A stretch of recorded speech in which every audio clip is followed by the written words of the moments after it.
Well, thank you guys for being here. My name is Jason Clark. I am with Southeastern Reptile Rescue. And today, this is episode number 10 of the Snakes Are Us TV podcast. And we're going to be talking about Showtime. What do I mean by Showtime? I mean, this is going to cover specifically the shows that we do, maybe some behind the scenes information about that. What I like to call a snake show. Somebody books me to go do a snake show, kind of how we started that, what it entails, and some some cool behind the scenes stories that never really told publicly that hopefully you'll enjoy. I always think back to when I did my very first public show where I'm getting on a stage with live snakes and showing these to the public. And, that was not something I ever wanted to do. As a matter of fact, public speaking, I would say, was an extreme fear of mine. I remember, even in school, I had to get up and do a presentation in front of somebody. I just hated it. I stumbled around on my words. I was nervous, couldn't remember what I wanted to say. And if you ever said that I was going to be doing this for a living, speaking in front of people, I would just want to die. That would just be horrible, horrible. But now it's probably out of all the things I do, it is my favorite thing. I love being on stage with a good audience and doing that whole show. So that's a lot of fun for me. But it didn't start that way. I started doing educational programs when I was, I guess when I was a teenager. I got asked to go do a petting zoo because I had more animals than just reptiles. I had lizards and snakes and turtles, and I had pigs and goats and chickens and ducks and cows and horses. And somebody asked me one time to come to a church that was having a fall festival and just bring some of my animals to set up. And I've got a picture somewhere of me sitting on the floor with an American flag shirt on next to a pig with a green iguana on my shirt. That was my very first petting zoo that I did. And they offered to pay me. They paid me like $25, which to me was like a bag of gold. I mean, this was just amazing. Not only could I go buy some feed for my animals with this, but people paid me to come out and show them my animals. This was just the coolest thing, and didn't even know that anybody would ever do that. But yeah, it was $25 got made for my first educational exhibit, I guess. And then, once I started doing that, I started getting more calls and went to a couple more schools or fall festivals. Then I started calling like nursing homes. Hey, can I bring snakes to your nursing home?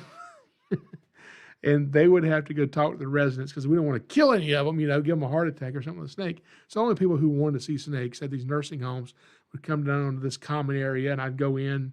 My mom would take me, and we would show them these snakes in a nursing home, these people who are, 80, 90 plus years old, and they couldn't get out. And some of them just loved it, believe it or not. I mean, they were sitting in wheelchairs, and we've got, boa constrictors crawling on them, and they were just having the time of their life. Some of the residents were hiding on the other side of the building and would not come near us, of course, but there were quite a few that really enjoyed the times when we do go out to places like that and share these animals. But I remember one of the first times I actually spoke, where I had to get up and speak in front of people, because I was started out just one-on-one. There's, maybe 20 people here, but I'm talking to this person, showing you this snake or this turtle and letting you pet it. Then I'll talk to this person. But as far as me talking to 3 people or 10 people or 50 people, I hadn't done that yet. And I didn't want to do that. I wanted to do everything but that. Okay. And I remember I got asked in 7th grade to bring some animals for my life science class. And I don't remember what I brought, other than I do remember I brought a box turtle. I had an eastern box turtle.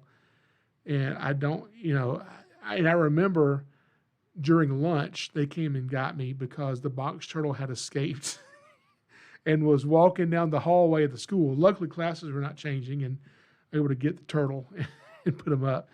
But I think that to this date, that's the only reptile I ever had get loose in a school was I was in 7th grade. But fast forward to 9th grade, a few years later, and my science teacher said, "Hey, so you got snakes?" I said, "Well, yeah, I got a couple snakes." And she said, "Can you bring the snakes to class tomorrow?" And I was a really shy kid. I'm still a really shy person. Some people that know me are like, "No, you're not a shy person." I am. I fake it a lot, and I pretend not to be a shy person, but I am. And but she asked me to bring a couple snakes to class because they were going to be talking about reptiles, in science class. So I did. And when I got there, she just said, "Okay, this is great. Thank you for coming and bringing, snakes to your class." And these, there were 25, 30 kids in class, and I was with them in class all year. I knew them all. They were strangers to me. And then the teacher's like, "Hey, okay, well, go ahead, get up in front of the class, show us the snakes, and tell us about them." And then that's when things went south. At least inside me, I felt all my insides just, melt. And I'm like, I thought I just had to bring them and you wanted to see them and I was going to show them to people. You want me to talk about them? Now, I didn't say any of this, but I just get up there and I'm just like, I don't know what, I have no idea what I said, but I'm sure it was not good. And so I just told them information, facts about these snakes.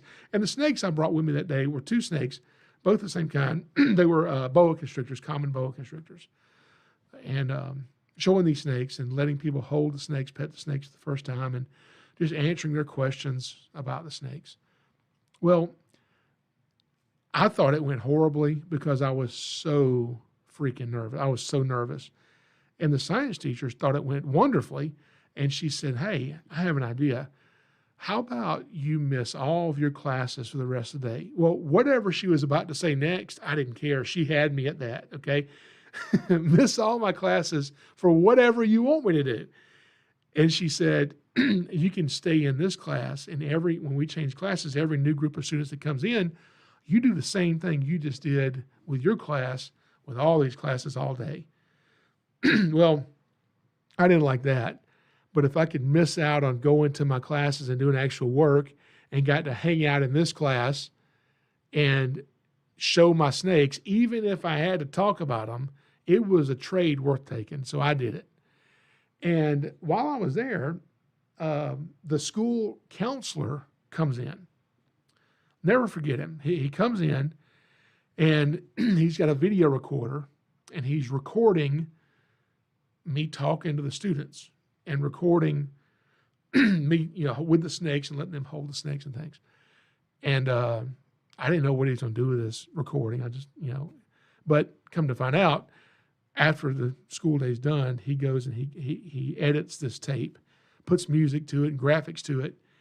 And the next morning I show up at school and they've done this really good job of editing this video. Now, looking back on this video, I have a copy and you will never see it. No one will ever see it. Okay. Because, oh my gosh. Anyway, they thought it was really good. And so they decided to play this over the TVs in the classroom for the entire school, not just science class, the entire school. And then in 9th grade, I became known as the snake guy. Everybody then knew, oh, he's got snakes, and which, was very embarrassing but really cool all at the same time. So that was my first program where I was actually talking in front of people, and it was a borderline nightmare. It was really, really tough. Now, that was in 9th grade, junior high school. So then I go into high school, which here in Georgia where I live is 10th grade, 11th grade, and 12th grade.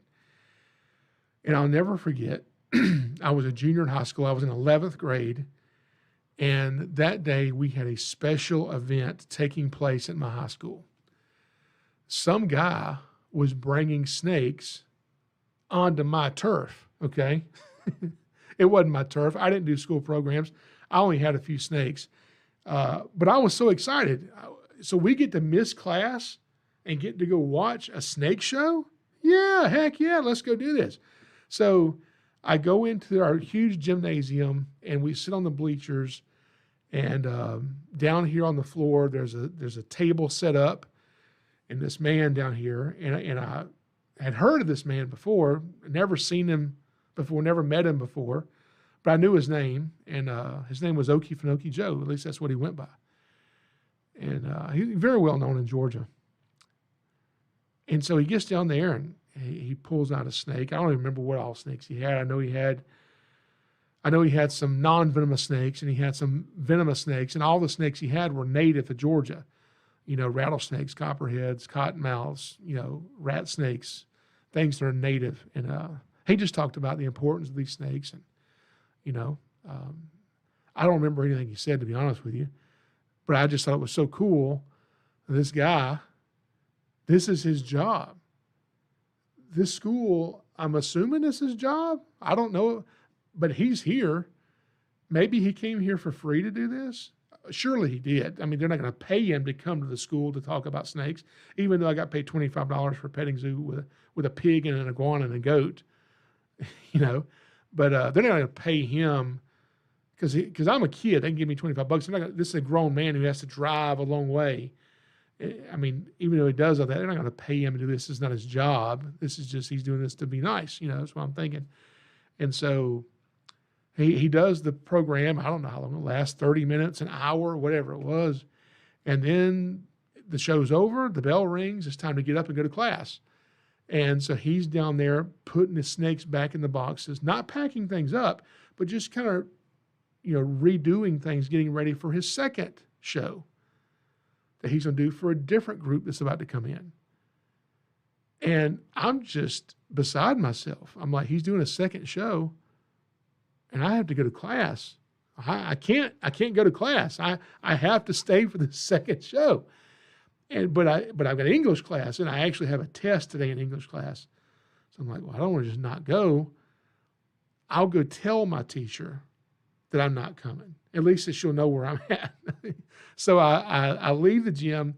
I go to class. I walk to the door, and my teacher's at the door. And I said, ma'am, I can't come to class today. I know I have a test, but I'll have to do something to make it up. She said, well, will you have a pass? I said, no, I don't have a pass. She said, well, you have to come to class. I said, no, I can't. I said, see, I just left the gym where the snake show was. And I watched it, and he's about to do a second show. And then after that, because this is my sixth period of the day, this is the last class of the day, as soon as this English class is over, I have to catch the bus, and I have to go home. And so at the time, I didn't have a vehicle I was driving. I was riding the bus. So I told her, I said, as respectfully as I could, I'm here in school to learn. And that's what I want to do. So I completely understand if you need to send me to the office or tell the principal, but just let them know I'll be in the gym. So without trying to be mean and disrespectful to this lady, I knew I had to go to the gym. And so I walked off and I went to the gym. And I walked in the gym again. No one said anything to me. I sat down. I watched this show again. I still don't remember anything he said. And now the bell's ringing, the buses are coming, and I've got just a few minutes to get to my bus. And I have a decision to make. I want to go meet this guy. I've got so many questions. I've got so many questions for this man who just walked into my school with venomous snakes. And how do you do that? What do you do? Who are you? I know you're Okefenokee Joe, but who are you? Talk to me. Answer my questions on this. But if I go do this, I'm going to miss my bus. And this is before cell phones. I don't know. I mean, how long am I going to have to sit at school before one of my parents gets off work in 2 or 3 more hours? Man, what do I do? So I made the terrible decision to go catch the bus. And I did not get to go talk to him. Didn't get to go talk to him. And it just ate me up so bad because I had so many questions I wanted to talk to him about. And with my English teacher, she never said anything. She never told the principal. I never got in trouble. And she let me make up my work. I guess my argument of this is what I want to do and I want to go learn this, she believed it, okay, and let me go do it, which was amazing. So anyway, fast forward from there, and I really liked what I saw him do. But then, as cool as what he did was, I was then reminded I have to get in front of people and talk. I mean, I'd like to own those snakes, and I'd like to teach people about those snakes. I'd like to show them those snakes, but maybe there's a way I can do it without having to get on a microphone and stand in front of an audience of hundreds of people and talk to all these people. I can't do that. So let me figure out a way to do this without doing that. And so I knew this is what I had to do. I'm going to figure out a way to do education without talking to people. Okay. I can talk to a person or maybe two, but no more than that. I can't talk to an audience and do a show. I'm not doing that. Okay. And so I came up with an idea of he had a table down there with his snakes on it. I could get a table and I could get one of those pop-up canopy tents, and I could go to a festival because there's a lot of people at a festival, and I could set my table up there and I could just have snakes out. And if you've never touched a snake before in your life, here's your chance to touch a snake. And if you have questions, we'll answer your questions about snakes. And so I did that. I called a festival and said, hey, my name is Jason Clark, and we do educational programs with snakes, which we didn't do anything, okay? It was me, and I didn't do nothing, okay, except have a snakes in classroom in 9th grade. But she then comes back and says, well, so we rent booth space. That's how we make money. So we'll be glad to rent you a booth space. I don't know, $200 or $300, which I didn't have. I'm in high school. I'm like, what? No. So I thought quick as a man, no, you don't understand. This is an educational thing. And not only will I not charge you to come to your festival, I will come and do this for you for free. I knew she wasn't going to pay me anyway. She's already trying to charge me to be there. So I'm just trying to get in at a price I can afford, which is zero, okay? And so she's like, okay, yeah, I think that actually sounds reasonable. We'll let you come and we'll give you a space for free to educate the people who are here about snakes. So I was like, yes, we're in. So, I've got this pop-up tent. I've got the table. I've got my snakes that I've rescued from people who didn't want them, couldn't care for them. Not mini snakes, not rattlesnakes, not native snakes, ball pythons, red-eared slider turtles, green iguana, a boa constrictor, things you can get at a pet shop. But they're my snakes, and they're cool. And so I went to this festival, and my mom and dad went with me, my family went with me, and we're out there, and people are coming up, and they're making this comment over and over and over again. Why are y'all here? Why do y'all have a booth here? Don't you know the only good snake is a dead snake? I'm just like, oh my God. I mean, I'm here just to be nice and because I want to make people happy and I want to teach people about snakes. Why is everybody so rude? That's what I'm thinking. I didn't say. And so after that event, I came up with an idea because I had been looking at, venomous snakes and how dangerous these things can be when we do stupid stuff. Because that's how most bites happen. Bites are preventable. It's when people do dumb stuff, they get bit. Either handling the snake, trying to kill it, trying to catch it, or just being outside and not watching or paying attention to where you put your hands and feet. And so, I was looking at how many people in America die from snakes in a year. I don't know, 5, maybe less. Not many. Out of 40 million Americans, 5 people die in a year. That's, I would say it's not nothing. It's something to those people who died. But in the grand scheme of things, with as many Americans as we have, 5 is not that many people. And so then I started looking at things that can kill you other than snakes. Stairs, ladders, kitchen sinks, pogo sticks, anything you can imagine. And so I go to the internet and I start looking up how many people a year die from blankets. A blanket being over your head and you suffocate. How many people die from blankets? How many people a year die from just the weirdest things? And I got all these numbers and I wrote them all out. And then I had an idea. what I did is I got a little bit of money and I went to a place that printed business cards. And I wrote out this story, and I had to make it really fine, small print because the whole story took up the front and back of this business card. And the story was about a man who saw a snake in his yard. And of course, the only good snake's a dead snake, so he's got to kill it. And it tells a story of him going into his house to grab something to kill the snake, and all of the things that are much more dangerous than snakes that can kill him along the way. So by the time you finish reading this little story on the back of the business card, you realize, okay, snakes are not that dangerous, but only when we do dumb stuff. So the next event we went to, I had 500 of these business cards printed up. And I told everybody with me, I said, look, if somebody comes up and they're just rude and say, the only good snake is a dead snake. Oh, why are y'all out here? Chop your heads off, kill them. They say all this stuff. Just smile at them. Say, God bless you, and hand them a business card. And we did that. And the response was pretty good, pretty good. I even had this one lady walk right back up to me, and she said, I have a question. I said, yes, ma'am. She said, she held the card up. She said, did you give me this card to make me feel stupid? And I said, yes. Yes, ma'am, I did. And she just died laughing. And she said, well, I want to tell you, it worked beautifully because I feel pretty stupid right now after telling you the only good snake's a dead snake and reading this. It really puts it into perspective.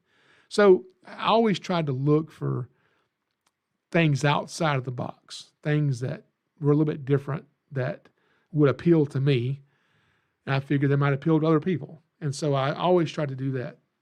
And so then as I'm doing these festivals and just taking snakes to festivals, I'm not getting paid to do this. I'm luckily not having to pay to do this. And I get a phone call one day. Don't even know where this guy got my number from, but he was a doctor. And this doctor said, hey, my son's having a birthday party, and he loves snakes. And, you did this festival over here where you had snakes at this table, and you were showing them snakes. So that's what we want. We want a reptile birthday party. Can you do that? And I'm like, what's a reptile birthday party?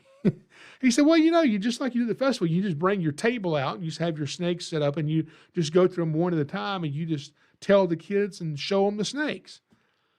I said, yeah, I can do that. He said, okay, well, how much do you charge? And I'm like, oh God, how much do I charge? Because, I want to sound professional. I don't want to lowball him, because if I tell him a price is too low, and he's going to be like, okay, well, this guy don't know what he's doing because he's way too low. And I don't want to be too high because I don't want him to say, no, that's crazy expensive. We're not paying you that. So I don't know where I got this number from, but I just took a deep breath and I said, oh yeah, we can do a birthday party. Our birthday parties, like I've done birthday parties, our birthday parties are $150 for about an hour.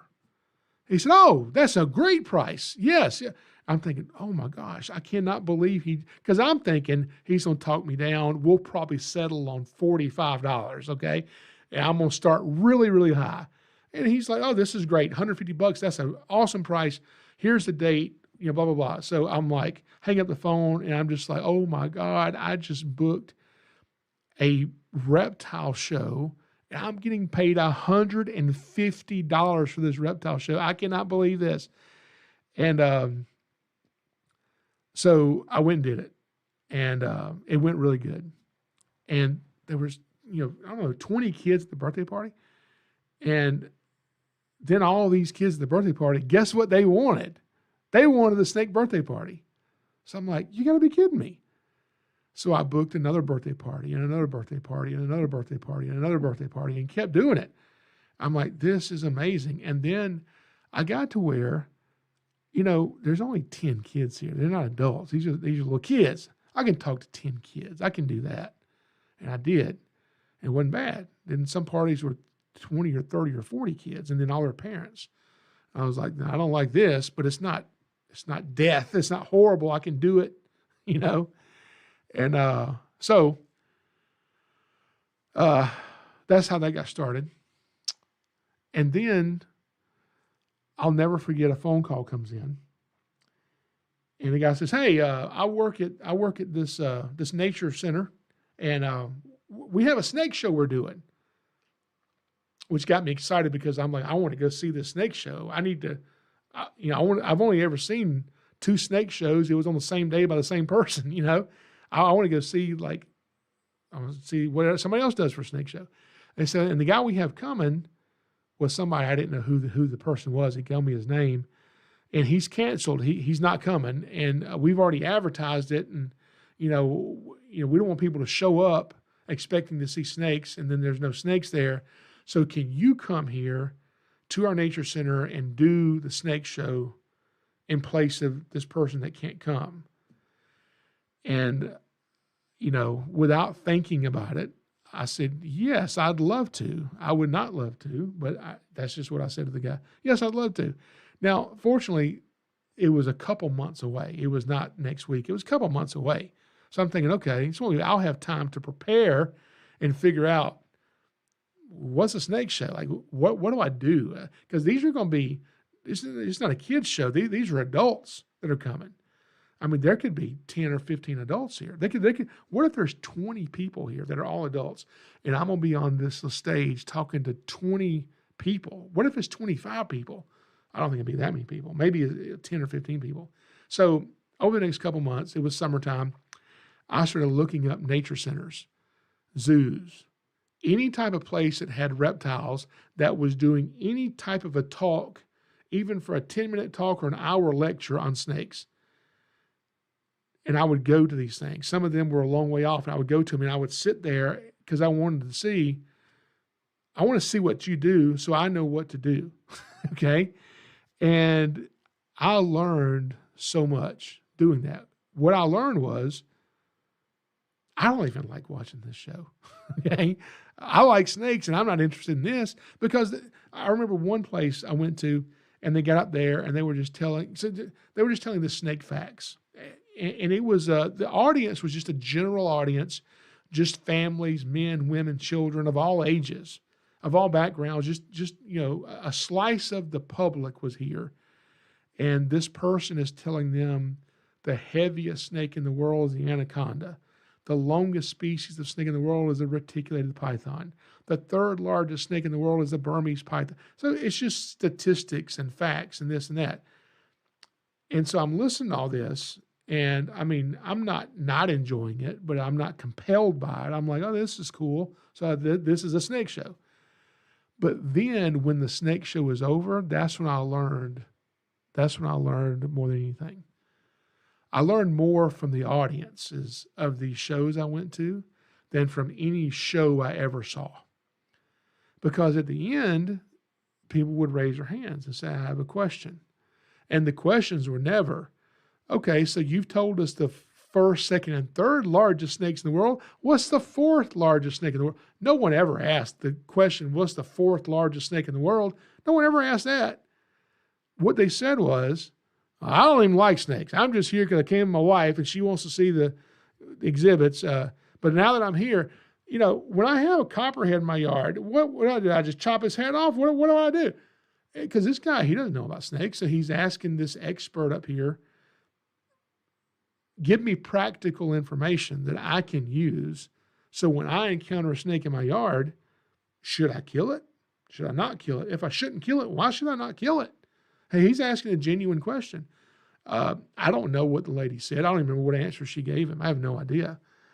But just hearing the questions from the audience that had nothing to do with just random snake facts, but they had everything to do with practical information that would help these people who didn't know about snakes and didn't like snakes. It would help them know what to do the next snake encounter they had. And that's when I realized, okay, I know what to do. I'm going to build a show around the audience and the questions that they want answered. Duh. Why would I not do that, right? Why couldn't I see this? So the Showtime comes where this nature center has booked me to come into a show. And I'm like, okay, hopefully it's going to be 5 people or 10, but please no more than 20, and God forbid not 25. And I get there, and I don't know how many people were there, but I want to estimate between 100 to 150. And I broke out in a cold sweat. My shirt is drenched. I'm just sweating profusely. My hands are trembling. I am so scared. I'm like, what have I done? What have I done? How am I can't do this. I'll never forget. I can see what the bathroom looks like now. So right back where I was going to speak, behind where I'm speaking is a private area. There's a bathroom back there. I go in the bathroom and I didn't have to go to the bathroom. I just went there to shut the door and just shut it. I'm like, oh my God, what do I do? I'm not going to remember what to say. I'm not even going to know what to say. Even if I remember what to say, I'm not going to know how to word it. This is a disaster. Why did I agree to do this? And so I just pulled myself together and said, okay, go out here, get it over with, and you never have to do it again. You never have to do this again. Just do this one. You're already here. They're waiting on you. It's going to be worse if you walk out the door and don't do it. That's going to be worse than doing it. So get over here and do it, and you never have to do it again. And so I went out there, and I was like, I started the show, and it went really well. I talked for a full hour. I had probably 15 or 20 snakes with me because I was so terrified that I wasn't going to have enough material to get through an hour show. So I wanted plenty of animals to be able to show.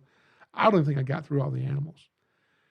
And, but one thing that I did when I was in the bathroom in there, that day I was wearing a hat. I was wearing a ball cap. And I was like, what can I do to break the tension? They probably don't have any tension, but I do. Okay. What can I do to break my tension? Even if they don't break their tension, what can I do to break the tension I have on me? Could I do something that would make them laugh? Because if they laughed, that would tell me that they're kind of on my side. They want to hear what I got to say, and it would calm me down. But if they're just out there with their arms crossed and their brows furrowed and they have this serious look, and because most of these are adults out here, I'm going to be really nervous that these are just a bunch of grouchy people.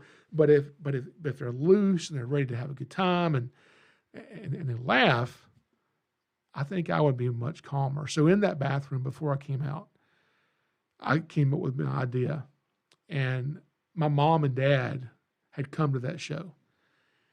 And so I leaned out the door and I asked for my parents to bring me something to the bathroom real quick before the show started. And they looked very confused. Why do you want us to bring this to the bathroom, this thing you've asked for? So they brought it. And then I get out there and start the show. And I started the show off talking about rat snakes. And I'm holding an adult rat snake in my hand, and I'm showing them the snake. I'm giving them information about the snake, and I'm telling them, because I've been answering 911 calls at this point to remove snakes for many years now. Since I was in 7th grade, since I was in middle school, I've been answering 911 calls to remove snakes. So I had experience doing that. So I'm telling them about how many rat snakes that I've removed on these 911 calls. That actually most of the time, if I get a snake call, it's usually a rat snake.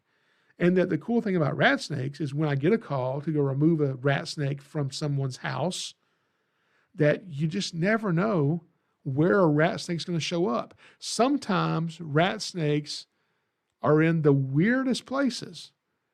And as the show goes on, I put the rat snake down and then I remove my ball cap to reveal another rat snake that's in my ball cap.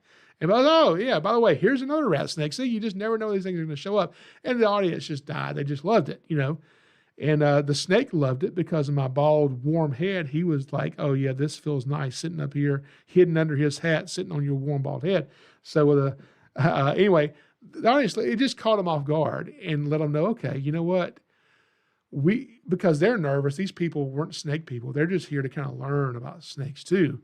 And we're nervous, and I kind of caught them off guard, and now they're not as nervous all of a sudden, And so I decided, maybe maybe I should do that in every show.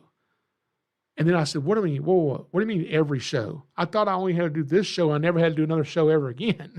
What do you mean? I'm going to do more shows? And I was having this conversation with myself. I was like, I really liked it. I really enjoy doing this. And then I found out that the smaller the audience, the harder it was. Let me try to think of how he said this. Jerry Seinfeld was talking one time, and he was talking about his personality, and what he described is exactly how I feel.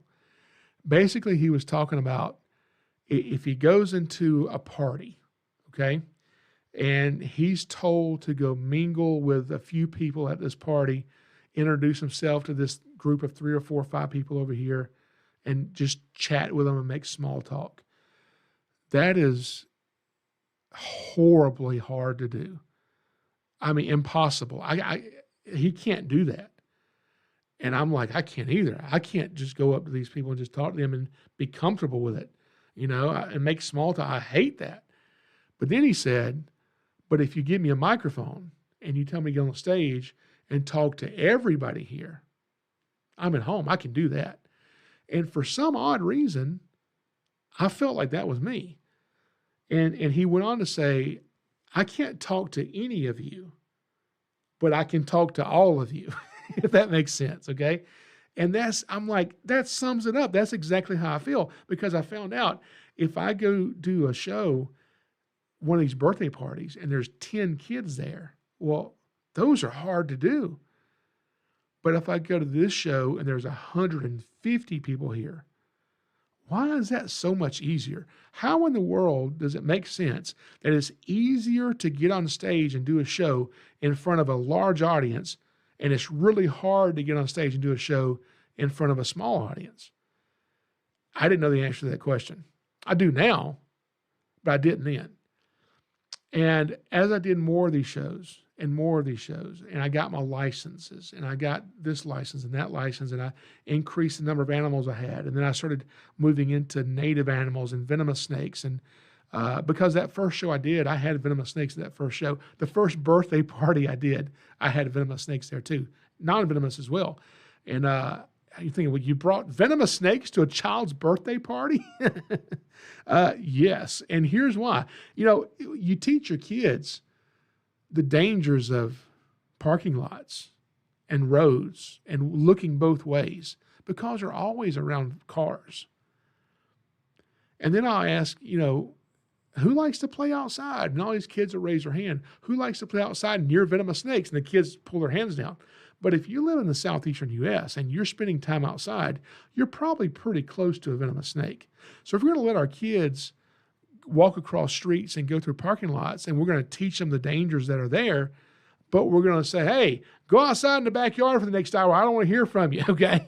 And you send them out in the backyard, but you don't teach them what to do and what not to do with the venomous snakes that live in your backyard that you and your kids don't even know is there. So I think it's important. So that's why the first snake show I did, the first birthday party I did, I had venomous snakes at both of them.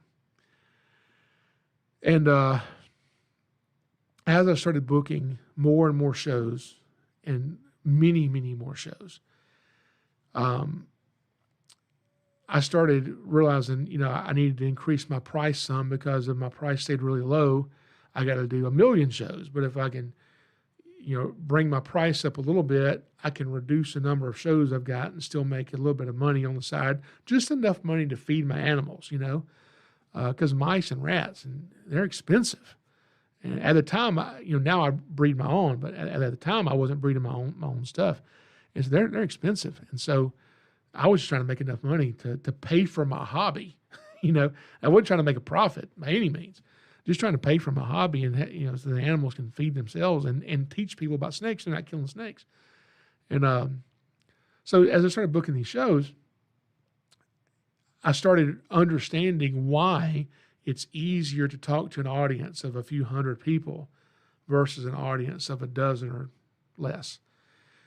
And what I figured out was, when you look at this big audience, instead of looking at 200 individual people, because if you have 10 people in an audience, If you have an audience of 10 people, what you have is you have 10 individual people in an audience, okay? I hope I explained this correctly. But when you have an audience of 200 people, what you don't have is a room of 200 individual people. You don't have that. You have one audience, one organism, one thing. Now, I don't know at what number of people it transitions from this many people to one audience of people. I don't know where that line is, but there's a line somewhere. And when you cross the line from talking to 10 individual people or 30 individual people to one audience, it's a game changer, completely different. Because now instead of me having to talk to these 10 people, when I'm talking to those 10 people, I'm having to connect with each one of those people on some type of different level. I'm having to make sure I keep the attention span of each one of those people and try to get those people to respond the way I want them to respond. But when I'm dealing with one audience of 1,000 people, the largest audience I've ever spoken in front of was somewhere estimated around 5,000 people somewhere. And it's a breeze. I mean, it's hard doing a show, but the bigger the audience, usually the better it is, because I can now try to control this whole audience as one organism. I don't know if anything I'm saying makes sense, but it does in my head, and it's true, and it works. Now, the other thing I learned about audiences and about, why it's better to have a larger audience versus a small audience. And by the way, I just said my largest audience I've ever spoken to was about 5,000 people. I should also tell you the smallest audience I've ever spoken to. If you're watching this live on YouTube, put it in the chat, okay?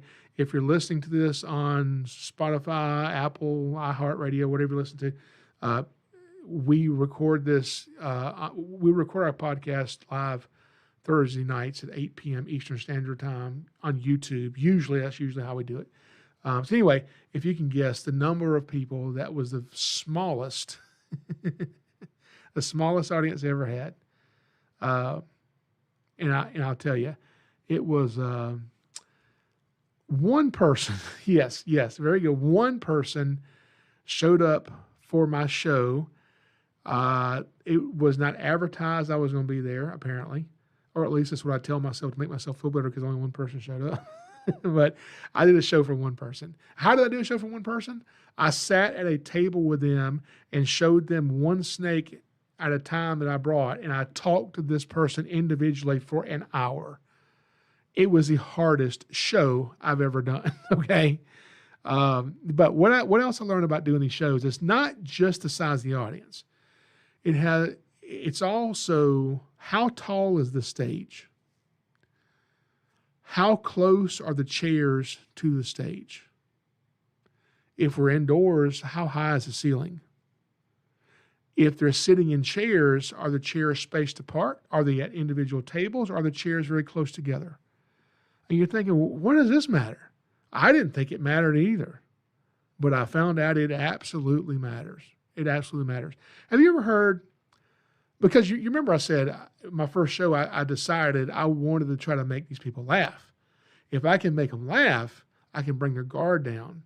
And when their guard is lowered, they relax. When they're relaxed, they can learn what I'm trying to teach them, okay? They're not guarded. They're not uptight and scared. And so, I knew I wanted to make these people laugh. And so I started over time looking at different shows I did, and why did this one go so badly? I mean, I was saying some funny stuff, and nobody laughed at any of this stuff, And then I was like, man, I was not even in a good mood today, and I didn't do a good job. This was like one of the worst shows I ever did, and I killed. I mean, these people were just dying laughing like they're at a comedy show or something somewhere. And as this happened over and over and over with good shows and bad shows, now, when people would come see it, what I would consider to be a horrible performance of mine, audience was coming, oh man, this was great. We loved your show. I'm like, well, you ain't seen the other ones. This is one of the worst shows I've ever done. But you're your own worst critic. So I have a lot of my shows to compare them to, so I can tell which ones of mine I don't think are good and which ones are. And so over time of seeing my good shows and my bad shows, I started recognizing a pattern. I recognize a pattern of when the stage is not really tall, when it's low, and when the audience is really close to me, not 30 or 40 feet away, but really close to me. And when the audience members are not spread apart, when their audience members are really close together themselves. And if we're in a room, the lower the ceiling, the better it is. And that's because the saying that you've heard before is true. Laughter is contagious. If two strangers are sitting 50 feet apart and one laughs, the other one ain't going to laugh just because they're laughing. You put those two strangers side by side and one starts to laugh long enough, even if the other one don't know what they're laughing at, they'll eventually start laughing just because this one's laughing like an idiot, okay? So laughter is contagious. And I really found this out. I really found this out personally when I went to my first comedy club. And I was deciding that, you know what, I think it would be so much fun, but absolutely terrifying to go do like an open mic stand-up comedy. That would be so much fun. And I said, but I could never do it. I could never do that because I don't want to like get up there and talk in front of these people. and I'm like, well, hang on a minute. What do I, that's all I do. That's what I do for a living. I get up and talk in front of people. Excuse me. So I decided, okay, I'm gonna write a 5-minute bit or a 4-minute bit, and I'm gonna find an open mic, and I'm not gonna tell anybody I'm doing this because if anybody shows up that I know, I'm just leaving. Okay, and I was like, as a matter of fact, when I go out of state to go do an event somewhere, especially if I go by myself out of state, I'm gonna find a comedy club there in a different state. I'm not going to wear a snake shirt and I'll wear a hat and hopefully no one will know who I am. And I'm going to get on stage and I'm going to do these 4 or 5 minutes. And I did that. I went out of state to a conference and I was there several nights, and every night I would leave the conference. I would go get dinner. I'd go to the comedy club. I'd put my name on the list and I'd get up and do stand up. And I would leave after the comedy club and I'd go road cruising looking for snakes till 2 a.m., then go back to my hotel, get a few hours sleep, and get up and go to the conference the next morning. And so, and I didn't tell anybody. I didn't, all the guys I'm in class with, none of them know that I'm doing this at night because God forbid if they show up, I'm just leaving. I don't want anybody to know I was doing it. And it was absolutely terrifying. I don't know why I was so scared, but, when I'm doing a snake show, if they don't laugh, well, that's fine. I still had the snake to tell you about. But when you don't have a snake in your hand and you're up there trying to make them laugh, if they don't laugh, well, that's it. There's nothing. That's the only reason you're here. So doing stand-up comedy was a whole lot harder, at least outside of my wheelhouse. But I still, every now and then, like to go where, what is the Cheer song where everybody knows your name? Go where nobody knows my name and get up there in obscurity and do it and make these people laugh and try to get better at what I'm doing, So, all right, let's keep going. So as I'm booking these shows, I'm booking like bigger and bigger venues. And then end up, people saying, hey, well, you're in Georgia. I mean, could you come do a show in Florida? I'm like, Florida? I don't know how I can do a show in Florida. I mean, because you got to have a license in Florida, which I got a license in Georgia, but it's a different license in Florida. But I'm like, you know what? I can get it. I could get a Florida venomous license for venomous snakes and alligators. I guess I could do it. So I did it. I got my license in Florida, and I went and did a show in Florida. And as I'm going to Florida to do the show, I'm telling my family, I'm like, you know what? They're paying me to come, which is amazing. I mean, I'm getting paid to go speak to these people. They're paying for my hotel, my travel, and they're paying me a speaker fee to come there. And this is amazing. but I'm not looking forward to this at all because they're like, well, why? I said, well, because we're going to Florida. When you think of Florida, what do you think about? You think of oranges and alligators and snakes, you know? These people already know all this stuff. I'm not going to teach them anything. And I got there, and I was amazed at how much they didn't know about anything about snakes and alligators, at least the audience that I was in front of. And it went great. It went so good. I was like, I'm so glad I did this. I want to keep my licenses and come back to Florida all the time and do shows. And so then people started booking me in North Carolina and South Carolina and Wisconsin and Kansas and Ohio, Kentucky and Pennsylvania. And I started doing shows, you know, in states all over the East Coast. And that was just so cool. But then I remember there was a show I really wanted to do, and it was an outdoor fair, a 10-day fair. So I would be there for 10 days. I would have, because at this point I've graduated, I don't have my 6-foot table with my pop-up tent. Now I've got a 32-foot enclosed trailer that has a fold-down ramp on the back, a fold-down ramp on the side, and when you walk up into this exhibit, it's decorated. There's lighting. There's audio and visual stuff in here. And there's 20 exhibits for live animals. When you go through and you're walking through this trailer, everything on the right is native to the southeastern U.S. Everything on the left is exotic and not native to the southeastern U.S. And so I was taking this to schools and nature centers and festivals and events and fairs and everybody that would have me. And so it's like I'm bringing my own reptile zoo and these nice exhibits to wherever I can drive my truck to pull this huge 32-foot long trailer. And it was great. And then I'm doing my shows there. So like, you know, I've got my exhibit set up, and then I get over here and get to interpret what they're seeing in a 45-minute to an hour-long stage show. You know, a venomous snake comedy stage show is what it is. And there's this one show I wanted to do, and it was the biggest show in Georgia. They have over 500,000 people come to this thing. And I was already doing a show in Pennsylvania. That's a 9-day show that has, you know, 700,000 plus come through over 9 days. And I'm doing shows there. But this one was going to be in my home state of Georgia. I didn't have to travel to Pennsylvania for this. This is in Georgia. And I really wanted to do this show, and I was trying to get in there, and they weren't interested in having snakes there. But then one time I talked to them and said, okay, all right, we'll book you. We'll pay you to come here, and you're going to be here for, actually it was an 11-day event, not 10, it was an 11-day event. And you're going to bring in your reptile trailer. You're going to have that set up. And then we want you to do a total of 42 shows. I said, do what? He said, yeah. We want you to do 42 snake shows. I said, this year? He said, yeah, at this event. This event lasts for 11 days. And in these 11 days, we want you to do 42 stage presentations.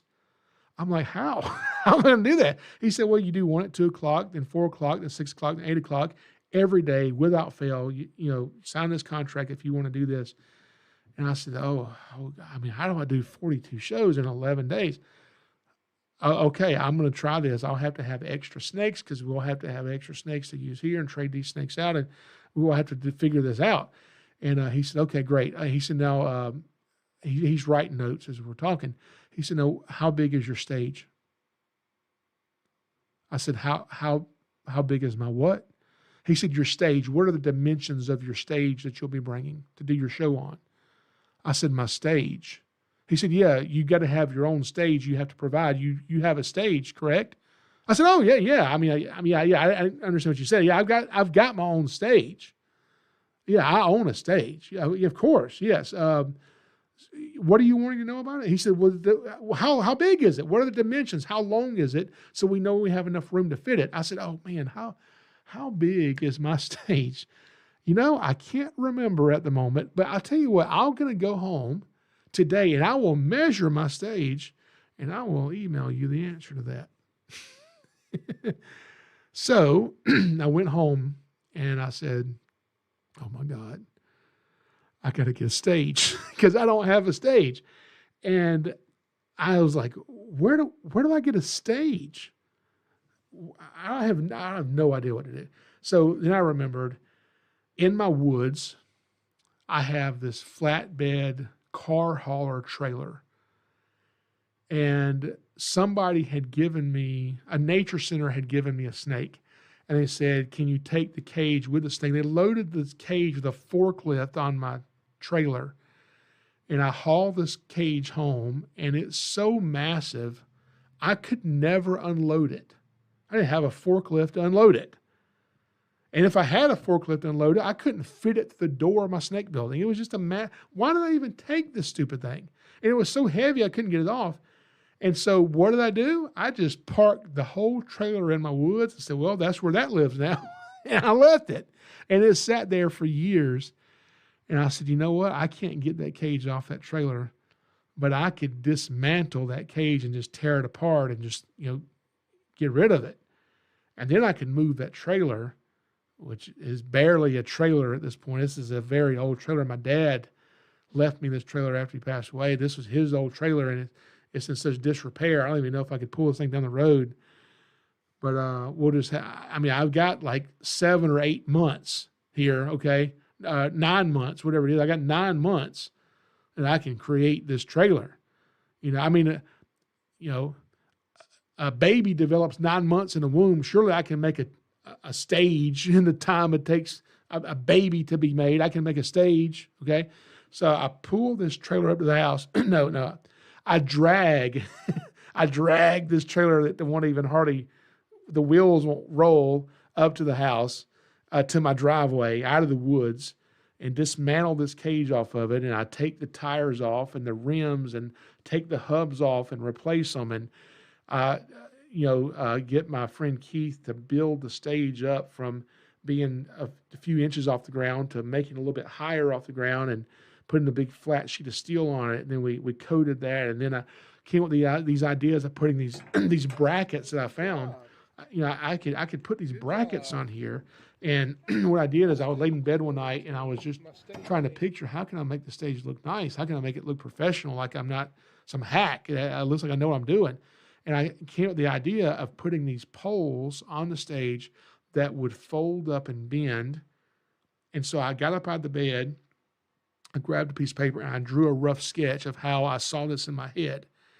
And then the next day I went figuring out, what can I buy to make this happen? And I found these brackets that I could buy, and they work perfect. And I could buy these brackets, put them on here, and put these poles and cut the poles to length, and then erect these poles up on the stage, and then have some banners printed up with my Southeastern Reptile Rescue logo, and we could, bungee cord those to this frame, and I think it might look like a stage. Possibly, it might look like a stage when we're done with this. And so I spent the next 9 months working a little bit here, working a little bit there, and my family even helped me build this stage. And we got done. It turned out pretty good for what it was. And I took this to that fair, and he said, that's a great stage. And I had a stage, and I had my own sound system on the stage, and I did 42 shows almost because I lost my voice.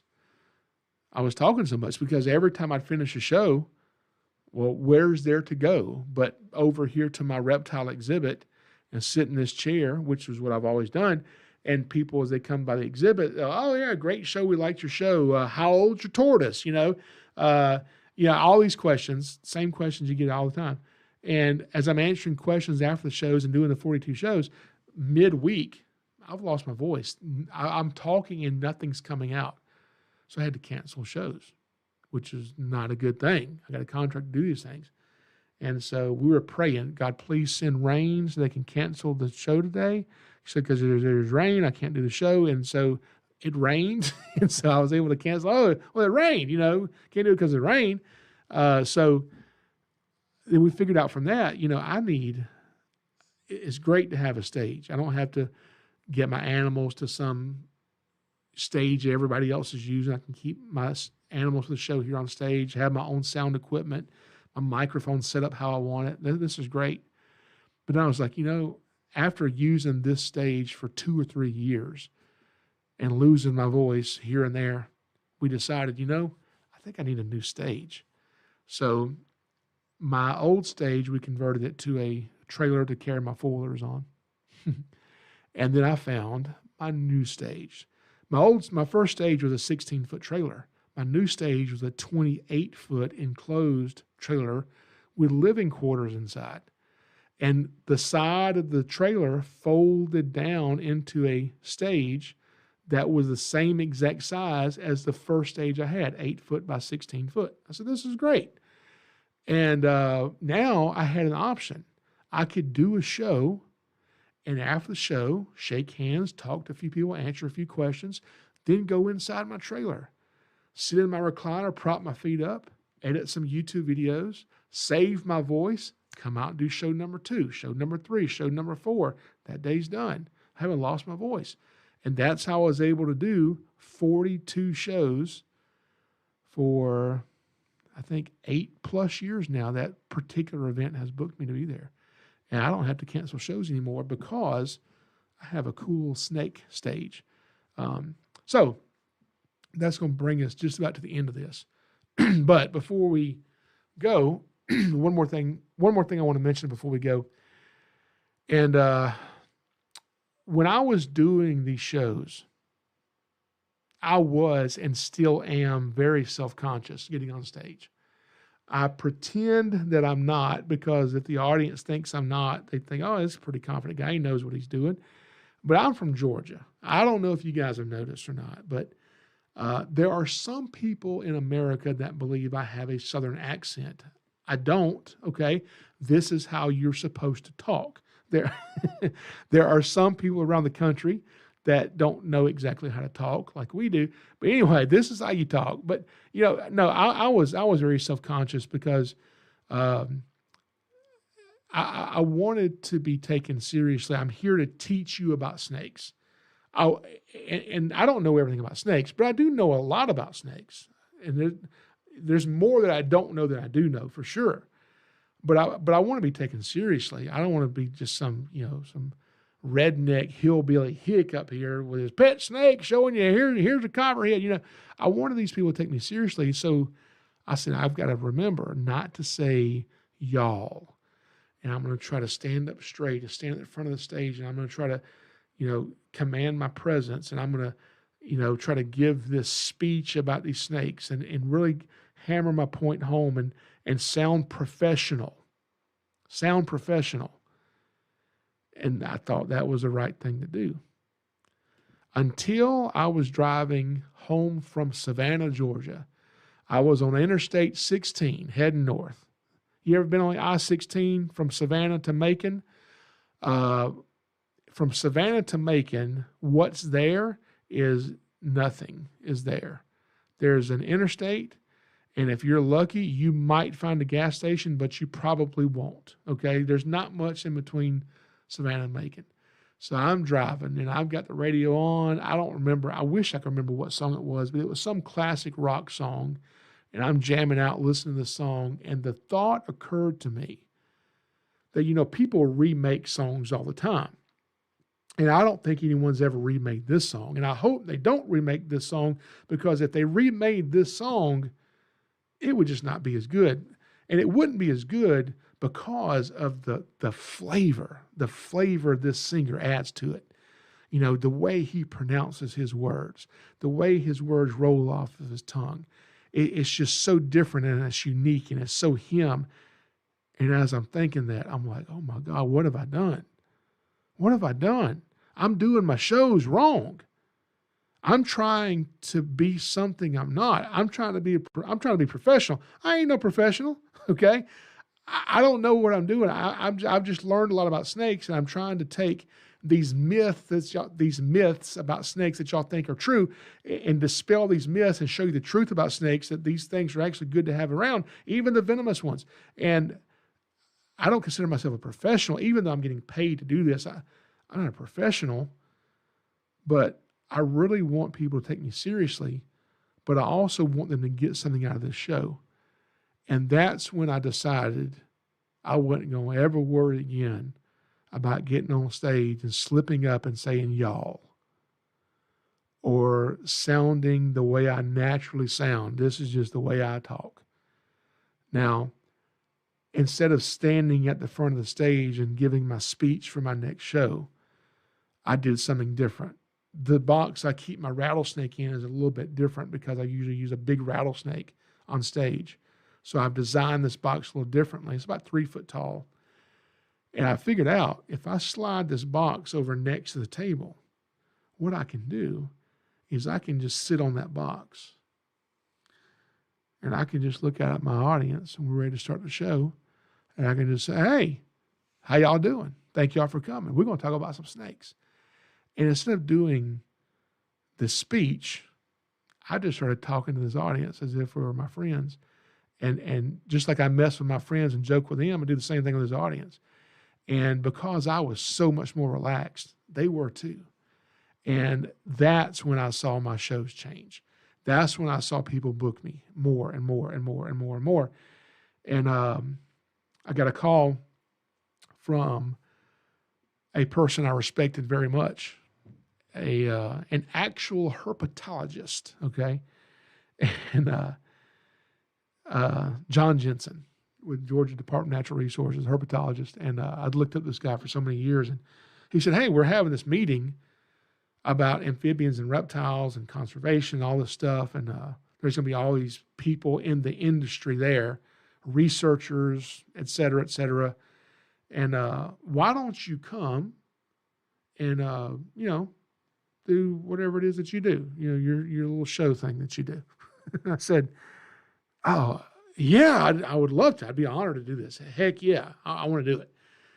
So I'm driving there, and it's not in Georgia. I drive from Georgia through Alabama all the way to Mississippi to go do this conference. And I pull up at the conference, and people are already getting there. It's like a 3-day conference, a 3 or 4 day conference on that. People are already arriving. And I pulled up. I remember my daughters, my mom went with me. My daughters are with me. And I've been speaking publicly at all these events, having such a good time and, nervous at each one of them, but didn't let it really show how nervous I was. But I told my family, I said, guys, before we get out of the car, just let me tell you, if I act weird, if I act strange, it's because I am so nervous. If you ever want to see me nervous doing a program, a show, it's going to be for this. They said, well, why is that? I said, well, all those snake books I've got at home, all those tons of snake books? I said, yeah. I said, well, everybody here that wrote those books, they're here. Everybody that wrote those books is here, okay? And I'm like, what am I going to do? Why did I agree to this? Why am I here? I haven't even gotten out of the car yet. And I'm having this thought, why am I here? And then, oh God. So I go in and I'm trying not to just freak out. And then John comes up and he makes things so much better, so much better. He says, Jason, I got a question. What do you plan on teaching these people about snakes? Oh God. I said, why are you saying that? Don't make it worse. I'm already ready to go back to Georgia. You got to say that? I don't know what I'm going to teach these people. Nothing, obviously. Okay, they've written all these snake books. I don't know what I'm going to teach them. So what I did is every day I came to the conference and I listened to these researchers do their research, present their findings, and all this really cool stuff that they're doing. And then the last day, it was my turn to get up and kind of end the event and speak to this whole group of professionals, which I was not a part of. And I was like, what am I going to say? I don't even know. As I'm walking up there, I don't know what I'm going to say. And I grabbed the microphone, and then I just started talking. And I don't remember what I said for the next hour, but I do remember this one thing that I said to start it off. And I said, guys, wow, I've been here for 3 days listening to all your talks. And as you present all your research and your research papers and all the amazing discoveries and findings that you're finding out about, snakes and alligators and turtles and amphibians. And I'm hearing all this just really cool stuff. And I mean, some of you guys have just the coolest jobs. You're taking these transmitters that cost hundreds of dollars and you're putting them in these venomous snakes, and then you're tracking these snakes' movements, and you're learning all this information, and it's so good, the work that you're doing, but all the stuff that you're doing doesn't mean crap. Long pause for dramatic effect, as they're all like eyeing me. And I said, without people like me to get up here and teach Joe Blow redneck, whoever he is, that when he sees that venomous snake, not to chop his head off and kill it because your $300 transmitter is in it. So I kind of brought it all together and showed him that even though I'm not a professional, I'm not a scientist, y'all are so far above what I'm doing. But I'm as important as you guys are, because we have to educate the public and not just scientists educating other scientists, you know. And after that point, the show went great. Everything went great, and everybody loved it. And I was off the hook and was glad that I went. And, you know, when we speak about college, we talk about college like we just were. One thing that I think about is, when I'm saying I'm trying to sound professional and all these different things, is that sometimes I would feel so bad and feel so out of place, especially when I went to Mississippi to speak to these people, because these are professionals who had been to college. I mean, these are real adults. These people have degrees, okay? These are like for real adult people here, and like professionals, okay? So so many times I just felt so out of place with that. And that's part of the reason why I didn't want to say y'all and just sound like some hick that don't know what he's talking about, you know? And I was just always so worried about that. And, you know, even starting this podcast, was a scary thing for me, because I had been wanting to do this podcast for, I don't know, a couple years, you know? And I've been researching about podcasts and trying to say, okay, is this something I should really do? Should I do podcasts at all? And as it got closer and closer to me doing the podcast, and by the way, let me say this. This is episode number 10. And episode number 10 in a podcast, I've learned, is kind of a big deal, okay? Because there are about 4 million podcasts worldwide, 4 million podcasts. Among those 4 million podcasts, there are about 150 million episodes. Now, this is in 2024. As we hit 2025, 28, 30, it's going to go exponentially a lot higher than that. But as of 2024, there's about 4 million podcasts and about 150 million podcast episodes.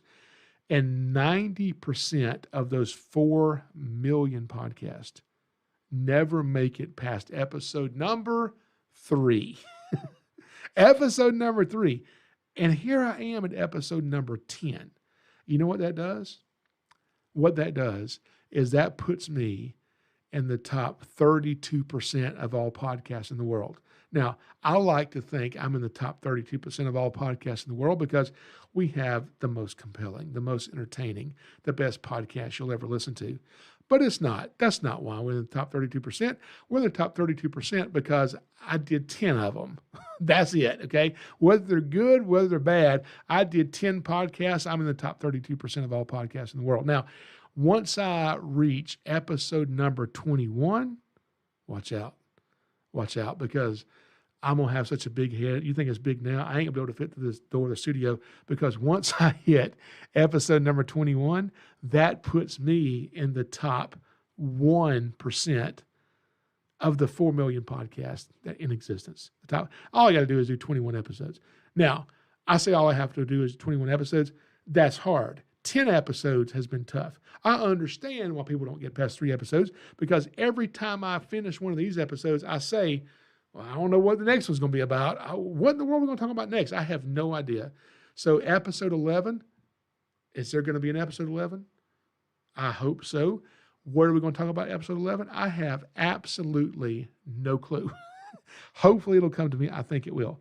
Now, but as I was getting ready to start this podcast, just like when I was going to start doing snake shows, doing these shows, you know, I had a lot of doubts because, like I said, I'm not college educated. I'm not a technical person.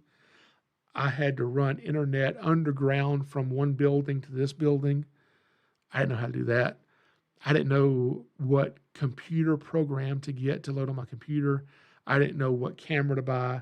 I didn't know which microphone to get, which boom arm to get, how to put. If you'd have seen how many stupid drill bits I had to go through to figure out what size this was and how to do this, and I had to get a diamond drill bit. I mean, because the instructions had the wrong size drill bit to get through this Granite desktop. Anyway, it's been a nightmare. I remember when I was in here setting up the internet. I was setting up the internet, and all of a sudden, it stopped working. And I'm like, well, I'm hooking all this stuff up right, and where's the internet? It's not working. And I'm like, maybe this cord I just plugged up, because I have a big TV over here, a big monitor over here that I can see. I have a monitor over here, another one over here, and I have a camera. So I have all these screens around me, and I'm like, well, maybe one of these cords is bad. This HDMI cord, I traced it. I think this HDMI cord, it's brand new. I just bought it. It's gone bad. So I've got another HDMI cord. So I have to go to the house to get that cord. I bring it back, and I unplug the brand new HDMI cord, and this one has zip ties on it. I get a knife. I'm cutting it open. I cut my finger open. Now I'm bleeding all over the other HDMI cord. I plug it up. I plug up the internet. I got to turn it on. Internet's still not working. I'm like, oh my God. I mean, this is so frustrating. This is so frustrating. And then I remembered, oh, stupid me. You know what I did? I unplugged the thing that controls the internet. What is it called? I don't know what it's called. A switch. It's actually a switch that runs from the router to a switch to the, anyway, I unplugged the switch, and it was plugged into a green extension cord. I unplugged the green extension cord to plug up the fan because it was hot. That's why this is not working. And I've cut my finger because I unplugged the wrong extension cord. So I plugged up the green extension cord again, and I come back to turn the internet on, and it's still not working. And now I'm ready to cry. I'm ready to cry, okay? Because I'm like, why is this happening? I don't, this is making my brain hurt. I don't know how to fix this. So I'm running diagnostic tests on my laptop, trying to Google stuff. I'm trying to figure out why is my internet not working. Well, this whole process goes on for about an hour and a half. And then I realized, it was the other green cord I unplugged. All I did was unplug this green extension cord back here, and I forgot to plug it back up. That's what it was. But in the process, I had to go get another cord. I cut my finger, ran diagnostics on my computer, and I just plugged it the wrong cord. So I already knew. I was in a way over my head trying to get this where you could see me talking and hear what I'm saying, okay? I don't know how to do any of this stuff. And I'm talking about adding a second microphone in here. We're going to have guests coming in. I haven't told you guys that yet. We're gonna add a second microphone. We're gonna have guests come in to the studio, and I've already got a few different people I've talked to that said, "Oh yeah, when you're ready, I want to come in, and we got some stuff we're going to talk about." But that costs money. It's going to cost me somewhere in the neighborhood of $1,000, $1,500, because of the additional equipment and stuff that I have to have, not just mics and not just extra cameras, but other stuff I have to have. So we'll do that eventually when we get the funds coming in to do that. Now, as I'm talking about this, and I'm talking about starting this podcast,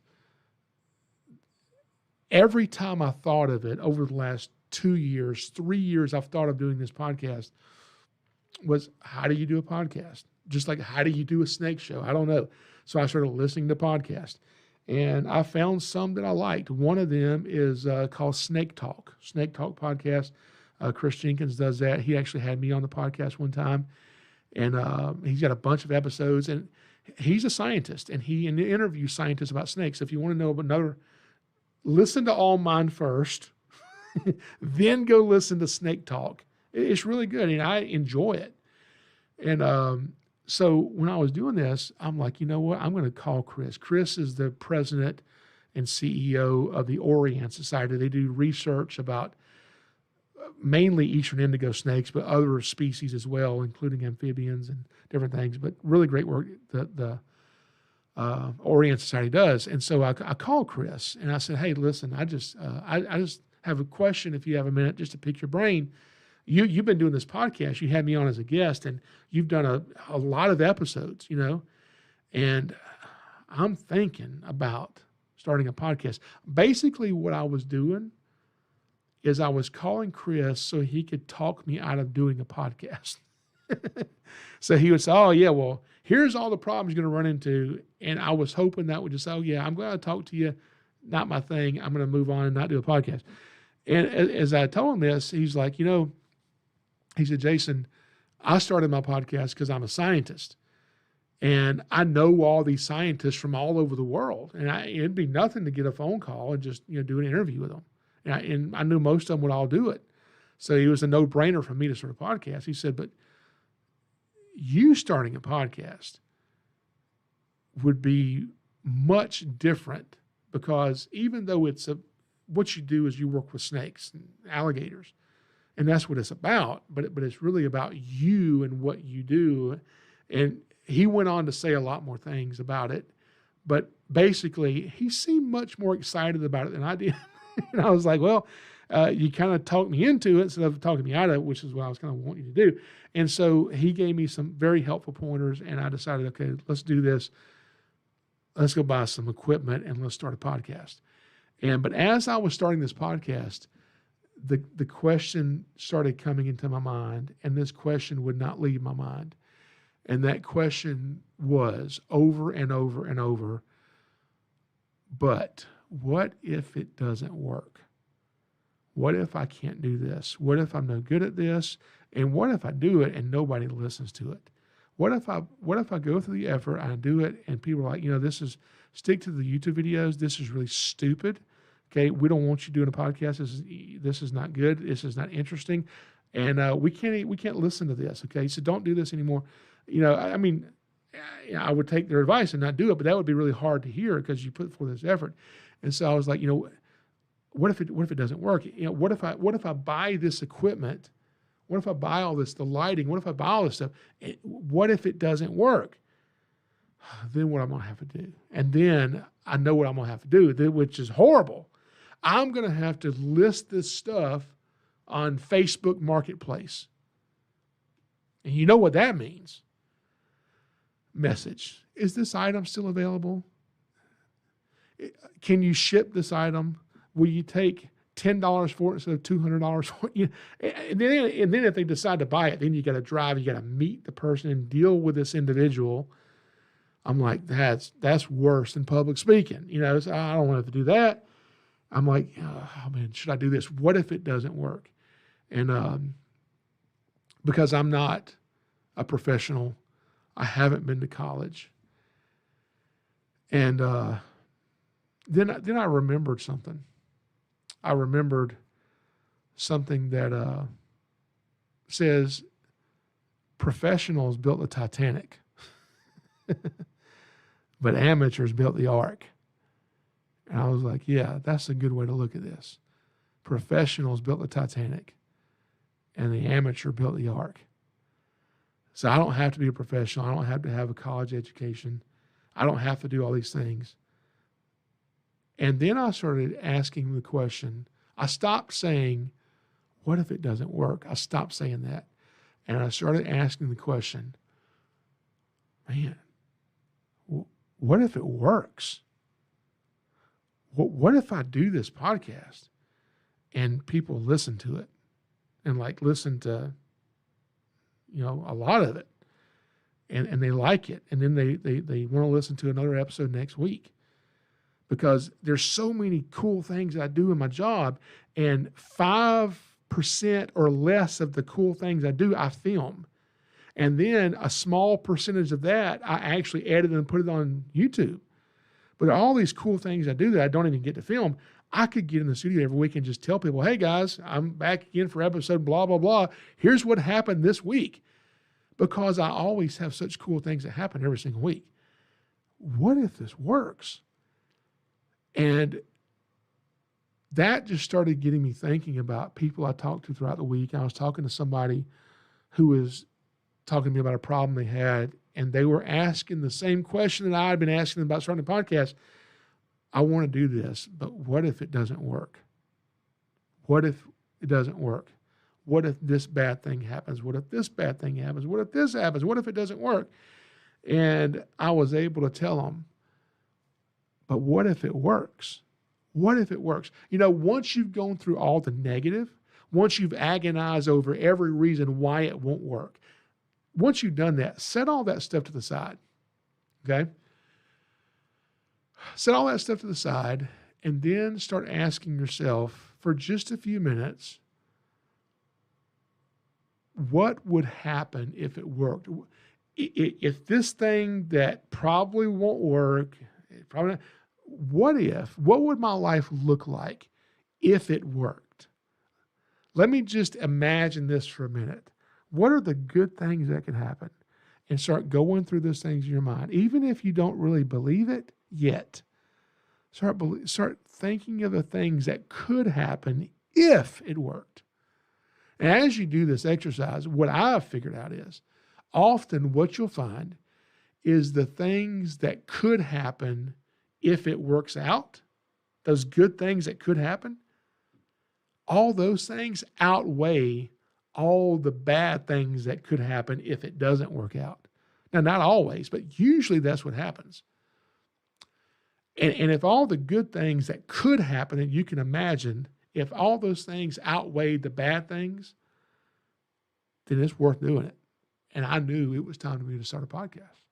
You know, one way I think about this is, have you ever, like when you were a kid, did you ever play the game Follow the Leader?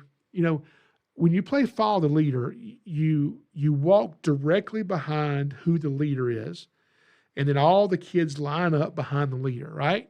And now if you're the person in front of the line, you're right behind the leader. What you're supposed to do is you walk directly behind the leader and you go wherever the leader goes. Whatever movements the leader makes, you have to make the same movements. It kind of reminds me of when I go to church, okay? When I go to church and I walk in and church is, you know, just getting ready to start, and I walk in and I sit down and maybe somebody's already sitting on the row behind me, man, I always feel so bad for the person sitting behind me. I'm 6'5". I'm 6'5". I'm tall. I'm a big dude. And I just sat down in front of somebody, and I know this person back here now is probably calling me all kinds of names under their breath in church because they can hear what's going on, but they sure can't see anything, okay? And I always think about that. But just like when you're playing Follow the Leader, and you're right behind that leader, and you're so close to the leader that all you can see is the back of that leader. You can't see anything else. You're right behind the leader. All you can see is that leader. That's it.